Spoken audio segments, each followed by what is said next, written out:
আমি আর তুমি, তুমি আর আমি হয়ে যাও। মাঝে মাঝে ডাকতে থাকো লা ইলাহা ইল্লাল্লাহ, লা ইলাহা ইল্লাল্লাহ। তুমি তোমার হৃদয়, হৃদয়, জবান আর কান, এই তিনটা লাগাইয়া আমার সাথে একাকার হয়ে যায়। এগুলো তর্জমা করার ভাষা আমাদের কাছে নাই, কারণ আমাদের জীবন তো এগুলো অনুপস্থিত। এগুলো যারা করছে তারা তো কবরে চলে গেছে, তারা তো কবরে চলে গেছে।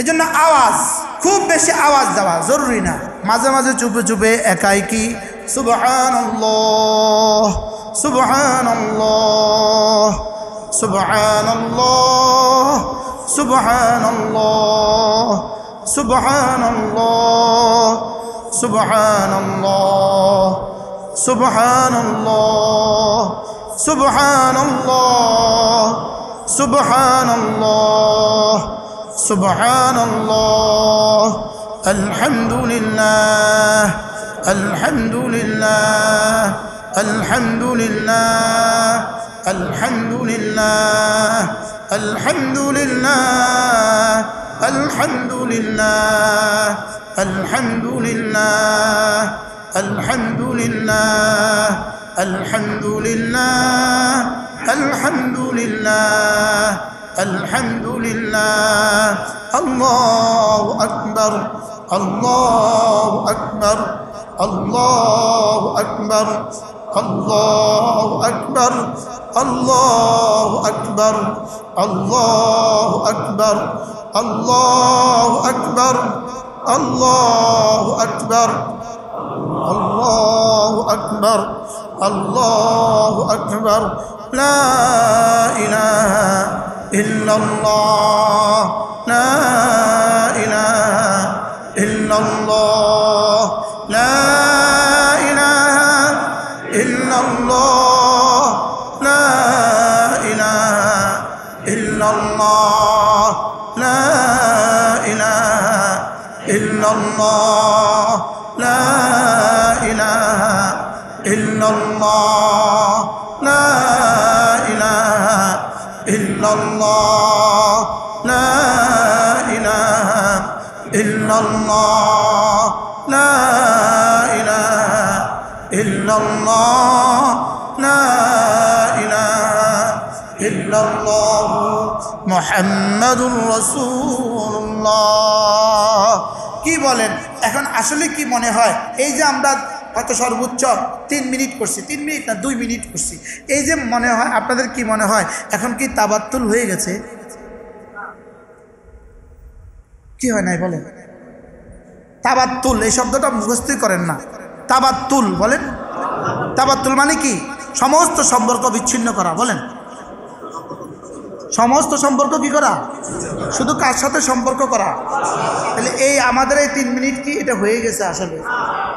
হ্যাঁ, এটা আমরা একটু রিহার্সাল করলাম, আমরা একটু মস্ক করলাম আর কি, একটু করলাম আর কি, যেন এভাবে কিছুটা করার, প্রতিদিন প্রতি রাত কিছুটা করার তৌফিক হয়ে যায়।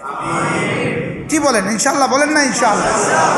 আপনি ফজর পড়ে ঘরে গেলেন, রাতে উঠতে পারেন নাই, ফজর পড়ে একটু হেঁটে হুটে চা চু খেয়ে ঘরে গেলেন, এবার আপনি দরজা লাগাবেন, ঘুমাবেন। এই সময় যদি 10টা মিনিট এমন করে করেন কেমন হবে? বলেন না? ইনশাআল্লাহ। মওতের পরে তো তাবাত্তুল হবেই, ওই তাবাত্তুলের আর কি লাভ হবে? কবরে তাবাত্তুল হবে কি হবে না বলেন? কবরে কার কার সাথে সম্পর্ক থাকবে? আর তো তাবাত্তুল কি কবরে নিয়ে ইখতিয়ার করতে বলছে না কবরের আগে? কি হয়? দুনিয়াতে থাকতে তাবাত্তুল না দুনিয়ার পরে তাবাত্তুল? এটা কবে করবে না? হ্যাঁ, ভোর রাত্রে উঠলেন, ভোর রাত্রে উঠে চুপি চুপি ওযু করলেন, চুপি চুপি 2 রাকাত নামাজ পড়লেন, এরপরে তসবিহটা হাতে নিলেন, এভাবে একটু করলেন তো কেমন হবে বলেন? আরে করবো তো ইনশাআল্লাহ। কবে করবেন? হ্যাঁ, মরার আগে না মরার পরে? আজকে থেকে ইনশাআল্লাহ। আল্লাহ তৌফিক দান করেন। বাস গাড়িতে বসছেন, নিজের গাড়িতে নিজের, ড্রাইভার সামনে বসা, আপনি পিছনে বসা, আপনি একাই কি আছেন, আপনি এভাবে কিছুক্ষণ করেন না? কি চোখটা বন্ধ করে কিছুক্ষণ করেন না? আপনি দোকানে বসে আছেন, এই মুহূর্তে কোনো ব্যস্ততা নাই, এই মুহূর্তে কিছুটা করেন না? হ্যাঁ, ওয়াযকুর ইসমা রাব্বিক ওয়া তাবাত্তাল ইলাইহি তাবতীলা। তোমাকে ভারী কিতাব দিয়েছে এজন্য তোমাকে পড়তে হবে, তোমাকে দাওয়াতের জিম্মাদারি দিয়েছে এজন্য তুমি উম্মতের দুয়ারে দুয়ারে ফিরতে হবে। এর ফাঁকে ফাঁকে যখনই সুযোগ পাও তখনই জিকির করবা, আর তখনই কিছুটা একা হয়ে আমাকে ডাকবা। কি ভাই, কিছুটা একা হয়ে আমাকে কি এবার কি বলে, রব্বুল মাশরিকি ওয়াল মাগরিবি লা ইলাহা ইল্লা হু ফাত্তাখিযহু ওয়াকিলা। রব্বুল আলামিন বলেন তুমি যাকে ডাকবা তিনি কে জানো? তিনি মাশরিকের রব, মাগরিবের রব। তিনি সূর্য ডুবার জাগারও রব, সূর্য অস্তের জাগারও রব। যদি ডুবার জাগারও তিনি রব হন, অস্তের জাগারও তিনি রব হন, তো মধ্যখানের রব কে? রব্বুল মাশরিকি ওয়াল মাগরিব, রব্বুল মাশরিকি ওয়াল মাগরিব। তুমি যাকে টাইম দিবা, যার জিকির করবা, যার জন্য তুমি একাকিত্ব বরণ করবা, যার জন্য কিছু নীরবে সময় দিবা, তিনি কে জানো? তিনি 7 আসমানের মালিক, 7 জমিনের মালিক।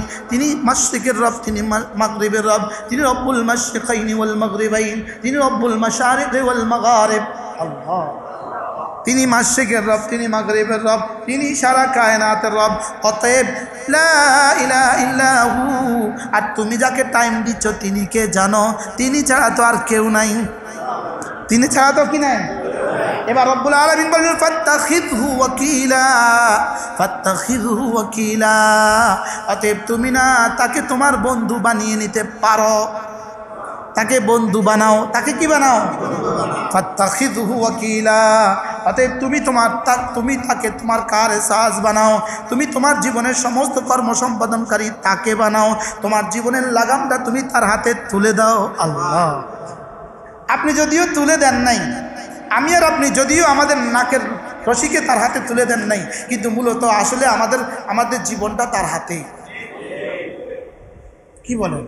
আমাদের হার্ট মূলত কার হাতে বলেন? মূলত তার হাতে। এই জন্যই তো ঘুমায় গেছে গা, স্ট্রোক হয়ে গেছে গা, শেষ। তো আমার হাতে না, রবের হাতে। তো তার হাতে তো আমি আগেই আছে, তো আমি এখতিয়ারে দিতে অসুবিধা কোথায়? মনে হয় বুঝাতে পারি নাই। আমার চোখ কার হাতে? আমার কান কার হাতে?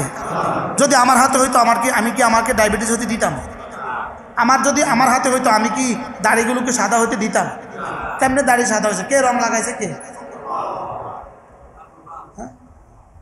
এই রং লাগাই দিল কে? এই কালো রঙের আবার সাদা বানাইলো কে? এত সাদা হইলো কেমন? আপনি আমার কালো দাড়ি দেখছেন না? আজ থেকে 10 বছর আগে যাদের সাথে আমার সম্পর্ক, আমার কালো দাড়ি দেখেন না? তো এর মধ্যে রং লাগায় কে? প্রতিদিন বাড়ে, রং লাগায় দেয়। ওই কালো রং যায় কই? কি এত মিস কালো মাশাআল্লাহ, এই কালো রং এটা যায় কই? এটা হ্যাঁ, তাহলে আমি কি আসলে আমার হাতে না আরেকজনের হাতে? তো তার হাতে যখন আমি আছি, আমি যেহেতু মজবুরি ইত্তেরারি, আমি যদি মজবুরি তার হাতে আছি, তা আমি বিল ইখতিয়ার আমাকে তার হাতে তুলে দিতে অসুবিধা। বুঝেন নাই কথা? কি বলছি বলেন? যেমন ধরেন, আফওয়ান, মাফ করবেন, যারা ক্লিন শেভ করেন প্রতিদিন, আপনি যে প্রতিদিন শেভ করেন, এমন কিছু ইউজ করা উচিত আপনার যেন আগামীকালকে আর টাকা খরচ না হয়, পরশু আর টাকা খরচ নয়, প্রত্যেক দিন এখানে টাইমও দিতে হয়, টাকাও দিতে হয়। আপনি এমন কিছু ইউজ করেন যেন আর জীবনে দাড়ি নাই উঠে। বুঝলেন না? হ্যাঁ, এটা এরকম কিছু করা যায় না। প্রত্যেক দিন টাইম দিতেন কা, প্রত্যেক দিন 1 ঘন্টা করে লাগাও, প্রত্যেক দিন কি শেভ করো। জীবনে কত ক্রিম ইউজ করছেন এই সুন্দর রাখার লাগে, আল্লাহই জানে। যত বুড়ো হয় তত বানানোর মতো হয়।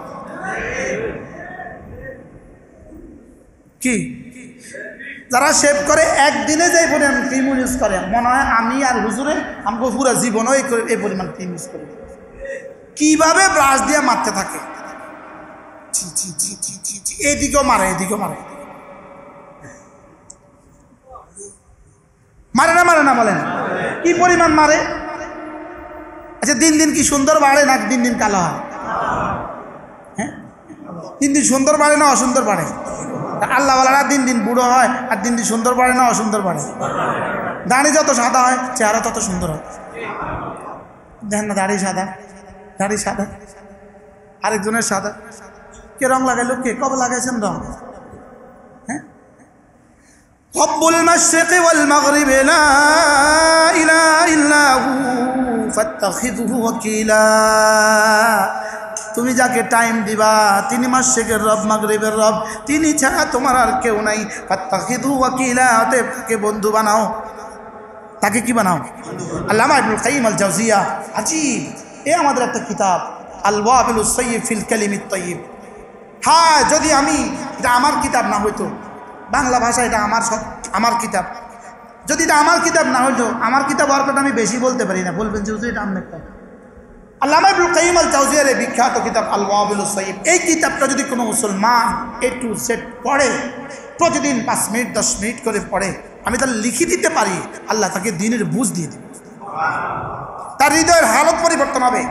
তার হৃদয়ের হালত কী হবে? তার হৃদয়ের হালত পরিবর্তন হবে। কি একটা প্রসঙ্গ ছিল হুজুর এই কিতাবের মধ্যে? বলেন কোন প্রসঙ্গ ছিল? বলতো কিতাবের কথা বলতে বলতে ওটা ভুলে গেছি। হ্যাঁ, ফাত্তাখিযহু, পুরা মনে আসতেছে না।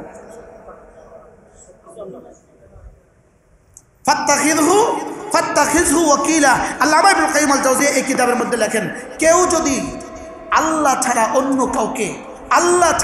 কাউকে তার কারসাজ মনে করে, আল্লাহ ছাড়া অন্য কাউকে তার জন্য আরো বেশি উপকারী মনে করে, আল্লাহ ছাড়া অন্য কাউকে তার জন্য আরো বেশি উপযুক্ত মনে করে, তো সে আল্লাহ তাআলার উপরে ঈমানে আনে নাই। নাউযুবিল্লাহ বলেন। এরপরে বলে যদি কেউ তার নফস থেকে অন্য কাউকে বড় দুশমন মনে করে, মনে করে, সে নফসকে এখনো চিনে নাই। কি বলছি? মানুষের সর্বসাকল্যের দুশ্মন হয় 5 প্রকারের। দুশ্মন কয় প্রকারের? 1 নাম্বার হলো নফস। 1 নাম্বার কি? 2 নাম্বার হলো নারী। 2 নাম্বার কি? 3 নাম্বার হলো দুনিয়া, হুব্বে মাল হুব্বে যা, এই হলো 3 নাম্বার। 4 নাম্বার হলো হুকুমত, 5 নাম্বার হলো শয়তান। কয়টা? সিরিয়ালে বলেন। 1 নাম্বার কি? সবচেয়ে বড় দুশ্মন কে? 2 নাম্বার নারী, 3 নাম্বার দুনিয়া, 4 নাম্বার হুকুমত, 5 নাম্বার। আল্লামা ইবনুল কাইয়িম আল জাওজিয়া বলেন, কারো যদি 1 নাম্বার দুশ্মন যদি মাগলুব হয়, তার বাকি 4টা মাগলুব। সুবহানাল্লাহ বলবেন না? নফস ঠিক পৃথিবীর সব নারীর ষড়যন্ত্র থেকে নিরাপদ, নফস ঠিক দুনিয়ার সব ষড়যন্ত্র থেকে সে নিরাপদ, নফস ঠিক হুকুমতের সব ষড়যন্ত্র থেকে সে নিরাপদ, নফস ঠিক শয়তান তো কোটি কোটি মাইল দূরে। তাহলে সবচেয়ে বড় দুশ্মন কে বলেন? তাহলে আল্লাহকে যদি কেউ মনে করে আমার নেমাল ওয়াকিল না, এই জন্যই তো হাসবুনাল্লাহু ওয়া নি'মাল ওয়াকিল, নি'মাল মাওলা ওয়া নি'মান নাসির। আমার সবচেয়ে বড় ওয়াকিল কে? আমরা বাংলা ভাষা যে উকিল বলি, এই উকিল সেই উকিল, এই উকিল অর্থ সেই উকিল। কি ভাই? তাহলে আমরা কোন প্রসঙ্গ ছিল? ফাত্তাখিযহু ওয়াকিলা, বন্ধু বানাবো কাকে? বন্ধু বানাবো আল্লাহকে। আল্লাহ তাআলা আমাদের সবাইকে তৌফিক দান করেন। ইনশাআল্লাহ আজানের পরে একটু দোয়া হবে।